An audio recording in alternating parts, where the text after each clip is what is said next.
Okay, so ngayon po, itatry natin mag-check ng gawa po ng bata sa ating Google Classroom gamit po ang ating cellphone or any Android phone. So, first, dapat meron po tayong application ng Classroom or Google Classroom sa ating cellphone. So, kung wala pa, pwede po tayo mag-download niya dito po sa ating Play Store. Type lang po natin ang Google Classroom. So, Google Classroom. So, ito po yung lalabas. Yung unang-una po na yan. Yung icon po na yan po yung kiklik natin. Dahil meron na po akong Classroom dito sa aking cellphone, na-download ko na siya. So, ito na po siya yung open. Pero sa inyo po, yung i-install nyo po, i-install nyo po yan if ever na wala pa po kayong Google Classroom app. So, i-open ko lang po yan. So, i-delete na po ako yan dito sa aking Google Classroom. So, dito po sa gilid na to, makikita natin yung classes, calendar, at saka yung mga class po na ginawa natin. So, kanina po, nagpa-assignment ako sa aking sa ating mga estudyante na kailangan nilang ipasa ngayong ding araw na to. So, checkan ko po siya ngayon. So, papakita ko po sa inyo ngayon kung paano mag-check dito sa phone. Pwede siyang gawin sa phone at mas madali pong gawin kung sa phone po tayo mag-check kaysa po sa laptop or sa computer. So, try po natin dito sa isang section. Click lang po natin yan. So, kung makikita nyo po, sa taas nakalagay po dyan yung pangalan ng section and then yung subject. And sa baba naman po makikita natin yung stream. So kapag linik natin yung stream, ito po yung makikita natin as announcement ng mga assignments or mga activities na nakapost po dito sa ating classwork. So ito naman po nasa gitna yung classwork. Yan naman po nakalagay ang kanilang mga activities na gagawin or assignment or quizzes na kailangan nilang ma-accomplish. And people, ito pong icon ng people na to. Kapag click natin yan, makikita natin dyan kung sino po yung teacher na bumuo ng classroom and yung mga students po na member na ng classroom na to.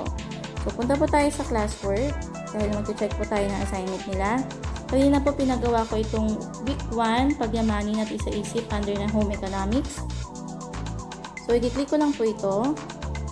So, makikita po natin dito yung mga estudyante na nag-turn in or nag-handed in na ng kanilang mga assignment. Sa baba, ayan po yung mga nakakulay green dito sa gilid. Ayan po yun. So, ibig sabihin, nakapagpasa na sila. Ito naman po mga naka-assigned na nakalagay. Ibig sabihin, wala pa po silang nagagawa. Mayroon po silang kopya ng assignment nila, pero hindi pa sila nakapagpasa or hindi pa nila ito nagagawa. So, try tayo mag-open ng isa. Halimbawa po itong isa. Ito po, yung kulay blue na yan, yan po yung document na sinend ko po sa mga bata. Na sinend sa kanila isa-isa, na dapat na lang i-open and edit para masagutan. So, tingnan natin kung nasagutan niya. Okay, naglo-loading siya. Ayan, ang assignment niya, wala pa pong sagot. So, ibig sabihin, hindi niya nasagutan. Kaya po siya nandito sa assign. Ayan po yung mga hindi nakapagsagot ng assignment. So, dito tayo sa taas, yung handed in po. Try natin mag-open ng isa para ma-checkan. So, itong una. Kung mapapansin nyo po, dalawa pong file yung kanyang naka-upload dito. So, yung una, yung kulay blue, yan po yung document niya or Word file. Yung nasa baba pong red, yan po yung PDF. So, kahit ano po dyan sa dalawa na yan, ay pwede natin i-open. Dito po tayo sa PDF. Open natin yung PDF and then makikita natin yung sagot ng bata. So, nasagutan na po niya. Click lang po natin tong pencil sa taas para ma-edit natin, para makapag-check tayo. So, ito na po yung sagot niya. Sorry, napindot. Ayan. So, ito na po yung sagot niya. Kiklik lang po natin itong mga pen sa ibaba. Mamimili tayo dyan. So, kung ito yung kiklik natin, ito po yung kanyang sulat. So, buburahin ko po yan. Kung ito naman pong pangalawa, ito naman pong kanyang sulat. So, buburahin ko rin po. Itong pangatlo, okay, pang-highlight po siya.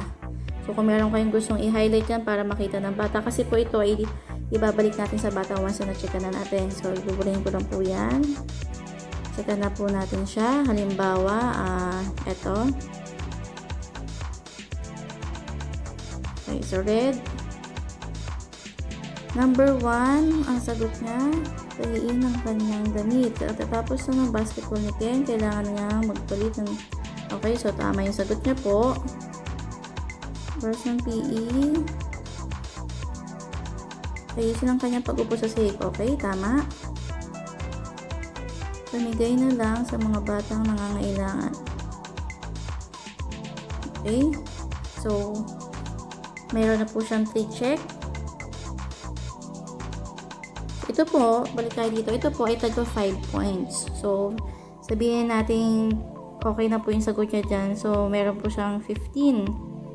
Dito po sa kabila, ayan, so, ito yung mga choices niya na kulay green. Ang sabi dito, ang maagap, ang sagot niya ay,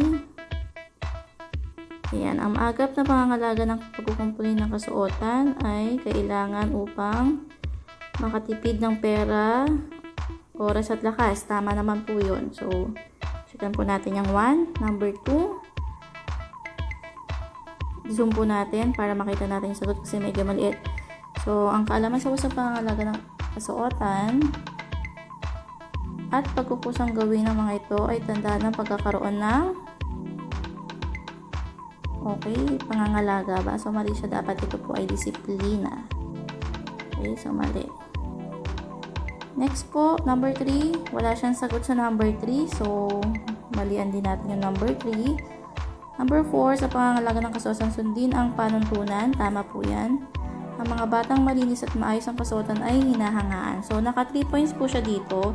Dito po sa kabila ay may 15 plus 3. So, naka 18 points po siya over 20. So, okay. Click ko lang po yung tatlong dot dito sa gilid and then save. Okay na po. Pagka na-click na po natin yung save, babalik po tayo niyan dito sa ating first page and then lalagyan po natin tong add mark ng score niya. So, siya po ay naka 18. Pagka-type po na ng score, pwede na po natin i-click ang return.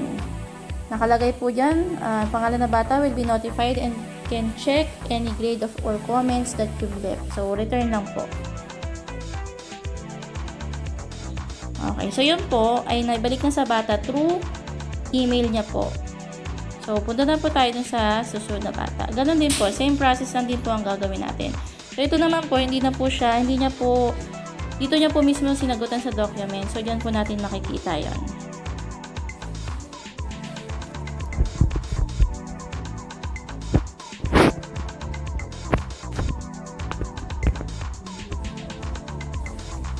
Pwede niyo pong i-check yan dyan. Kagaya po rin na ginawa kayo na, click lang po yung pencil. And then, kung ano pong pencil ang gustong gamitin. And then, check. So, ganun po. Okay, tapos i-click lang po natin ang, so, mali pala siya dito. Isa sa mga tungkulin na dapat niya panabata ng sa edad mo ay ang pangangalaga po dapat sa number 3. So, siya po ay naka 3 points lang dito, plus 15 points. Siya po ay may 18 points. So, save lang po natin yan. And then, lagyan natin siya ng score. Over 20, siya po ay naka 18. And click po natin itong return sa itaas. And send lang po natin yan. Return lang po. Yan po ay magsasend ng email sa bata na siya po ay naka 18 sa kanya activity over 20.